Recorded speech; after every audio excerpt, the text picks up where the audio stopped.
Hey guys welcome to my blog. आज चाहिँ यति गरम लाग्दैछ गाइस हैन, घाम चाहिँ छैन, पानी परिराखेको छ सिमसिमे पानी, तर पनि कस्तो गरम भइराखेको छ, भाप्दैछ हैन। र आज चाहिँ घरमा कोही छैन, मुस्कान पनि आफ्नो घर जान भएको छ 2 दिनको लागि। अनि घरमा चाहिँ म एक्लै छु, भाइ पापाहरू चाहिँ हुनुहुँदैन घरमा।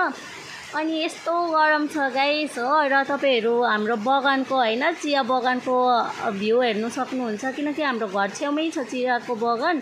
अनि तपाईहरु भ्यू हेर्नु सक्नुहुन्छ गाइस हो। अनि यता चाहिँ मान्छेहरू हिँडिराखेको छ हैन। अनि बाख्राहरू पनि यता गइराखेको छ पानीमा भिजेर हैन। अनि यो चाहिँ दण्ड र अर्को भाइ चाहिँ मलाई थाहा छैन कि गाइस, यिनीहरू चाहिँ के गरेको होला। अनि बल्ल बल्ल यो सबै बुढाबुढीहरू आयो, डान्स गर्ने दिदी भिडियो बनाउनु न भन्नुभयो। अनि ठिकै छ, अनि मैले यिनीहरूको भिडियो सुट गरिदिएँ हो। भिडियो बनाइदिएको पछि पुरा डान्स गरिराखेको छ हो गाइस। र यो चाहिँ पानी छुट्नुको नामै लिएको छैन के, पुरा पानी परिराखेको छ सिमसिमे पानी।